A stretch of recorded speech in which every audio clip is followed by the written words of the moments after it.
छोरा, कैसा लग रहा है मेरे बच्चे? ठीक हूँ माँ।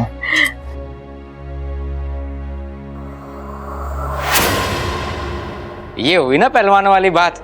चल अखाड़े में चल, कुश्ती करेंगे।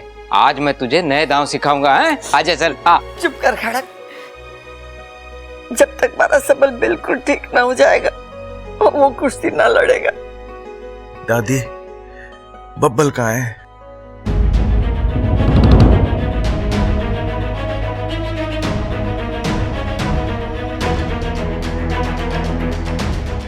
क्या हुआ?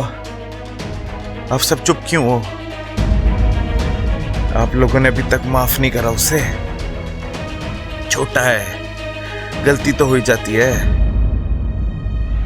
मैंने तो उसे कब का माफ कर दिया। जैसे मैं हर चीज भूल जाता हूं ना, वैसे मैं उसकी ये गलती भी भूल चुका हूं। और पिताजी, अखाड़े की कसम, ये बात तो मैं लाल किताब में भी ना लिखूंगा।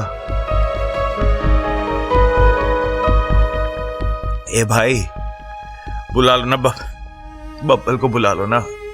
छोटे, बबल को पुलिस गिरफ्तार करके ले गई है। उनका मानना है कि जो तेरी हालत हुई है ना, उसका जिम्मेदार बबल है। क्या बात कर रहे हो भाई? बब्बल की कोई गलती ना है इसमें। उल्टा मैंने उसे दाव में फंसा रखा था, ऐसे हाथ पैर पकड़ लिए थे। वो कैसे मुझे? ए भाई, चलो पुलिस स्टेशन, पुलिस से बात करके बब्बल को छुड़ा के लाएंगे। ना छोरा ना, तू लेटा रहे छोरा। देख बेटे, अभी वहां जाने से कोई फायदा ना है। पहले हम कोर्ट जाएंगे, वहां से जमानत लेके आएंगे, फिर उसको छुड़ा के लाएंगे। डॉक्टर साहब आ गए। खड़क सिंह जी। हाँ जी। सबल सिंह जी की रिपोर्ट आ गई। डॉक्टर साहब, क्या लिखा है इसमें? वैसे तो सब नॉर्मल है, लेकिन इनका ख्याल रखना पड़ेगा। इनके शरीर में जो जहर पाया गया है वो काफी जानलेवा है और बड़ी मुश्किल से हमने उसे बाहर निकाला है। हो सकता है उसका असर अब भी इनके शरीर में कहीं ना कहीं हो, इसलिए सावधानी बरतनी होगी और ज्यादा ख्याल रखना होगा। ठीक है डॉक्टर साहब, धन्यवाद।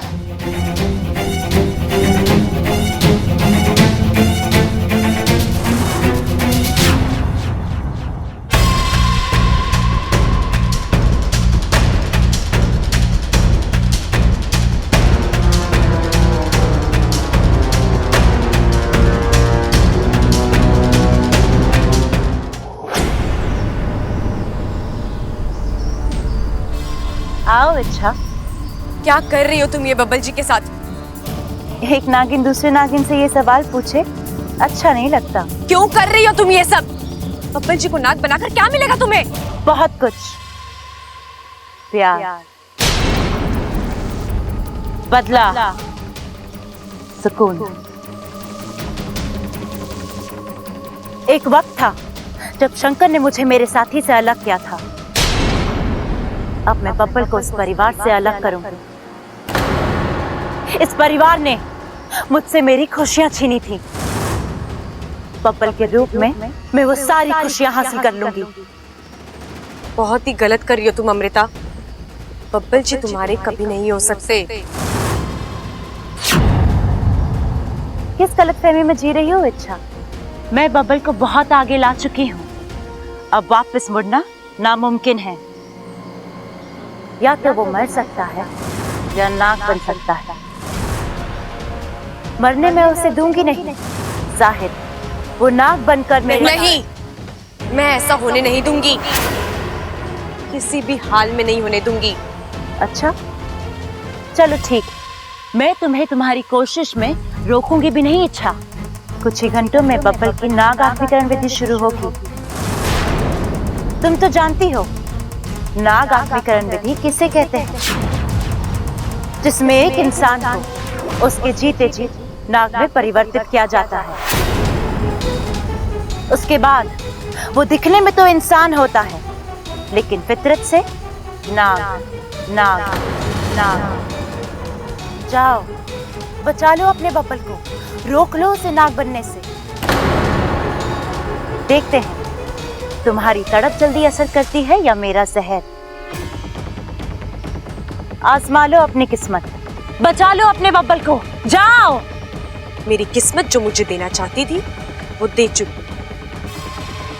अब मैं सिर्फ और सिर्फ बब्बल जी के लिए लड़ूंगी, उनके भविष्य के लिए लड़ूंगी। बातें कम करो इच्छा और काम ज्यादा।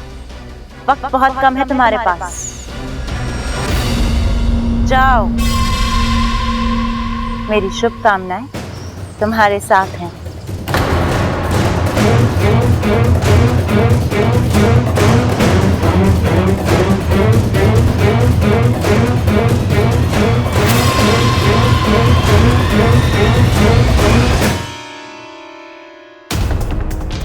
बबल, मैं हाथ जोड़ती, छोड़ दे बेटा।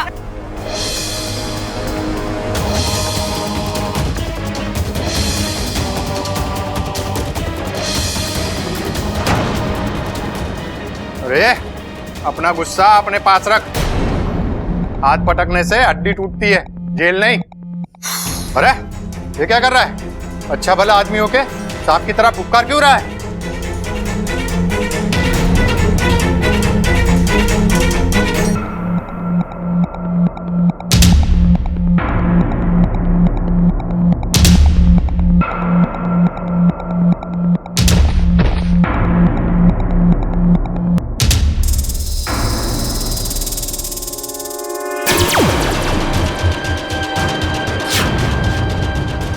अंतिम प्रहार का समय हो गया है।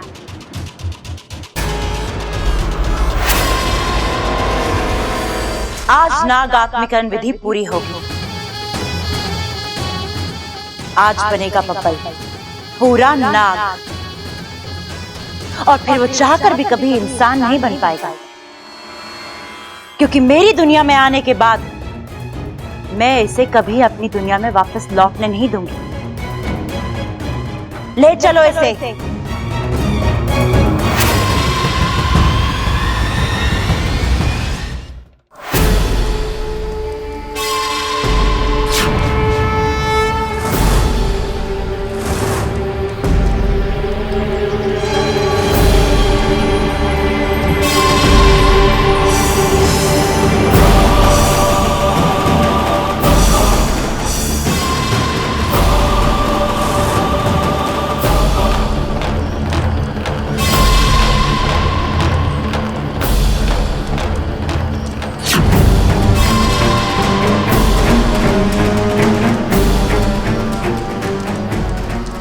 तू घर जा, सब पे नजर रख।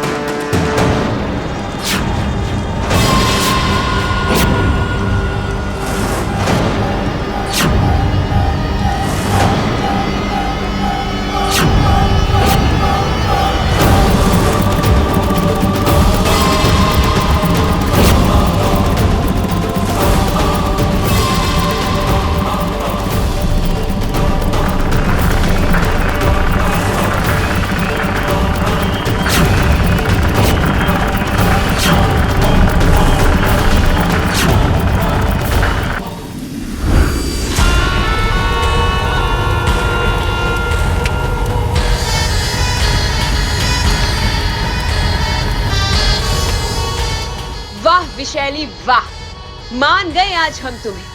तुमने आज साबित कर ही दिया कि तुम हमारी ही बहन हो। क्या मात दी है तुमने आज उस इच्छा को।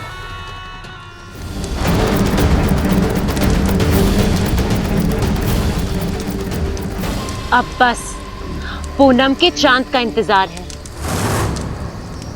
जैसे ही उस चांद की रोशनी तुम्हारे माथे पे पड़ेगी, नाग आत्मीकरण विधि शुरू होगी।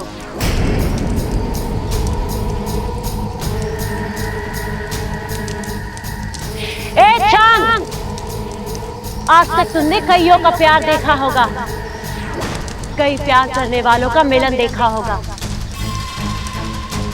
लेकिन आज तुम एक अनोखा मिलन देखोगे जो आज से पहले कभी नहीं हुआ, वो आज होगा। तुम्हें साक्षी रखकर मैं बब्बल को इंसान से नाग बनाऊंगी।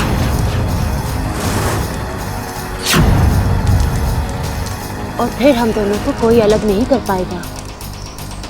यहाँ हम एक होंगे और वहाँ मेरा बदला पूरा होगा। तुम्हारे पूरे परिवार को मैं जान से मार डालूंगी।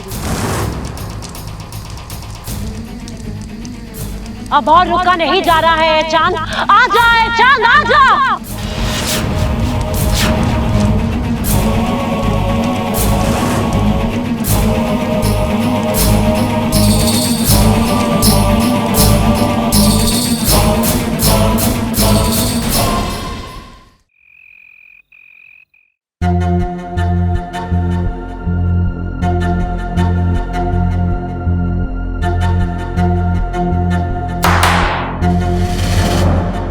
जैन सर, आप शायद ये भूल गए हैं कि ये पुलिस स्टेशन है, आपका बेडरूम नहीं।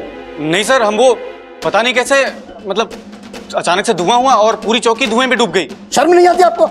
ऑन ड्यूटी सोते हो? आई विल सस्पेंड यू, एक एक को सस्पेंड कर दूंगा मैं। नहीं sir, I am very sorry sir, आगे से ऐसी गलती बिल्कुल नहीं होगी। ना ही हो तो बेहतर है। सुनो, आज तुमने एक आदमी को गिरफ्तार किया है जिसका अपने भाई के साथ झगड़ा हुआ था। जी जी जी। कहाँ है वो लड़का? जी यहीं लॉकअप में है। उसे अभी के अभी लॉकअप से बाहर निकालो। जी अभी लीजिए, अभी निकालता हूँ सर। आइए सर। उठ रहे।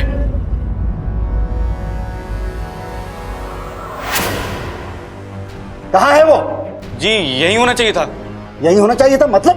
अरे ये पुलिस स्टेशन है या कोई गार्डन तो कोई कभी भी अंदर आ सके और बाहर जा सके? कहाँ है वो लड़का? सर मालूम नहीं, अभी कुछ देर पहले तो यहीं था। What do you mean मालूम नहीं है? I will suspend you. अरे नहीं सर, मेरी बात सुनिए सर। सर मैं उसे पक्का पकड़ लूंगा sir, I promise you sir.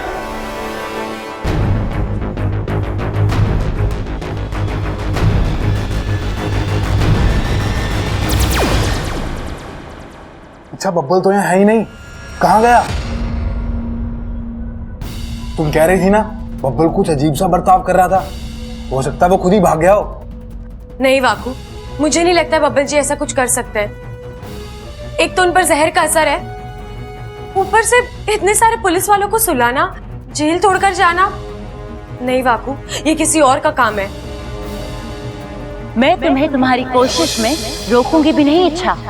कुछ ही घंटों में बब्बल की नाग आत्मीकरण विधि शुरू होगी। जाओ बचा लो अपने बब्बल को, रोक लो उसे नाग बनने से। वाकू, हो ना हो, ये विशैली का काम है। तुम इतना यकीन से कैसे कह सकती हो? आज पूनम की रात है, आज के दिन ही नाग आत्मीकरण की विधि की जाती है। विशैली कुछ दिनों से बब्बल जी के साथ यही खेल खेल रही है। वो उन्हें इंसान से नाग में बदलना चाहती है। मुझे यकीन है विशैली बब्बल जी को यहाँ से ले गई है। लेकिन कहाँ? वही तो पता लगाना है बापू, कहाँ होती है ये नाग आत्मीकरण की विधि।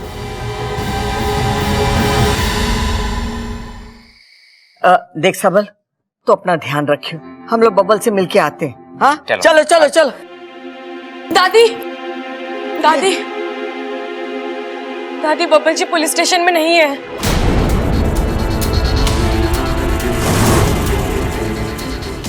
अरे ऐसे कैसे हो सकता है? हमारा बब्बल पुलिस स्टेशन से गायब हुआ और पुलिस क्या कर रही थी? दादी, पुलिस भी कुछ नहीं बता पा रही। वो नहीं जानती बब्बल जी के साथ क्या हुआ, कैसे हुआ, कब हुआ।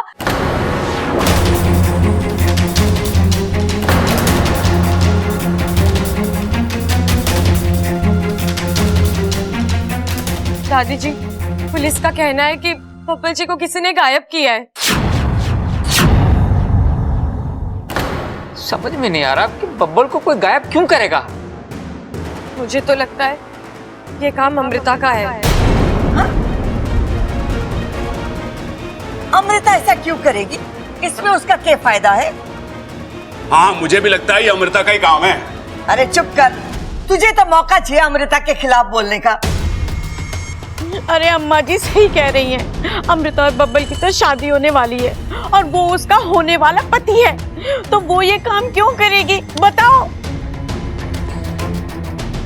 इच्छा, माँ बिल्कुल सही बोल रही है, तुझे कोई गलत फहमी हुई है। नहीं भैया, मुझे कोई गलत फहमी नहीं हुई है।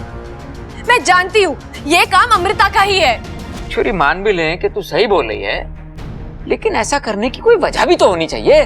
वजह भी बताऊंगी अंकल जी, लेकिन अभी नहीं। फिलहाल आप सब ये समझ लीजिए कि बब्बल जी को अगवा अमृता ने ही किया है। फिर वही ना छोरी ना, मुझे तो अब भी यकीन ना हो रहा है। ठीक है दादी, तो आप अमृता को अभी बुलाइए। उससे क्या होगा? जो मैं कह रही हूँ उसके हिसाब से इस वक्त अमृता का घर पर होना नामुमकिन है, और अगर फिर भी वो इस वक्त घर पर हुई तो मैं मान लूंगी कि आपका विश्वास सही है और मेरा शक गलत। आप बुलाइए अमृता को। क्या बात है इच्छा?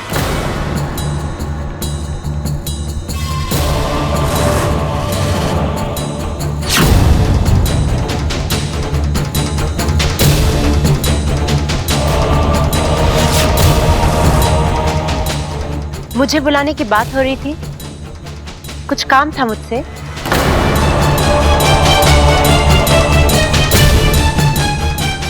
क्या हुआ, बोलो ना। क्या बोलेगी ये? इसकी तो बोलती बंद हो गई है। तुम हमारे सामने खड़ी हो और ये बोल रही थी कि बब्बल को तुमने अगवा करा है।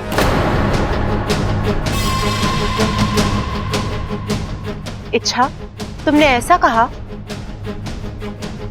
क्या बिगाड़ा है मैंने तुम्हारा जो इस तरह? दादी, मैं अपने होने वाले पति के साथ ऐसा क्यों करूंगी? बब्बल जी मेरे हैं, पूरे घर को हमारा रिश्ता मंजूर है। जो सपना सबके आशीर्वाद से पूरा हो रहा है, मैं उसे चुराने की कोशिश क्यों करूंगी दादी जी? इच्छा, कहीं ऐसा तो नहीं है बब्बल जी को अगवा तुमने किया है और इल्जाम तुम मुझ पे लगा रही हो? मैं ऐसा क्यों करूंगी? अरे बस करो तुम दोनों। यहाँ घर का छोरा गायब हुआ है और यहाँ तुम एक दूसरे से। मने तो यकीन है कि ऐसा घिनौना काम न अमृता कर सके है और न इच्छा। बब्बल जी, अब जहां कहीं भी हैं, अपना ख्याल रखिएगा।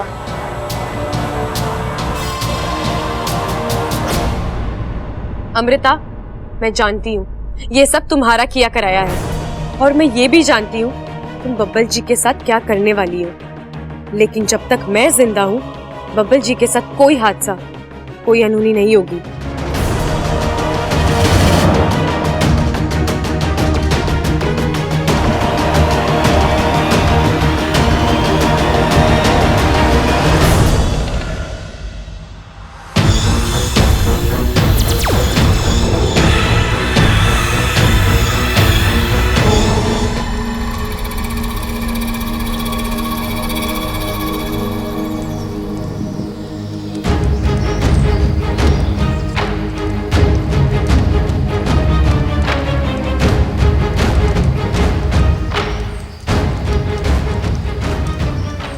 आज पता नहीं क्या हो गया है इसे, कब से देख रही हूँ बादलों में छिप कर बैठा है।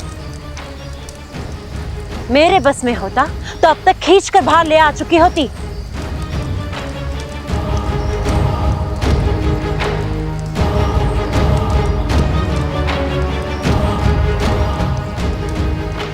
और थोड़ा सा इंतजार, तुम तो जानते हो ना, शांत के बगैर ये विधि नहीं हो सकती और विधि के बगैर मैं तुम्हारी नहीं हो सकती। तुम्हें बताऊं ये विधि कैसे होती है? आसमान में पूनम का चांद होगा, उसकी रोशनी तालाब के पानी को छुएगी और उसके छूते ही पानी जगमगा उठेगा और फिर उसमें से निकलेगा एक कलश जो धीरे धीरे यहाँ आएगा तुम्हारे पास, ठीक तुम्हारे सर के ऊपर। और फिर मेरी एक नजर उस कलश में जहर भर देगी, 8 बूंद जहर। और जैसे जैसे एक एक बूंद तुम्हारे सर पर गिरेगी, तुम नाग बनते जाओगे। और जैसे ही आखिरी बूंद तुम्हारे सर पर गिरी, इंसानी दुनिया को अलविदा और नागों की दुनिया में तुम्हारा स्वागत।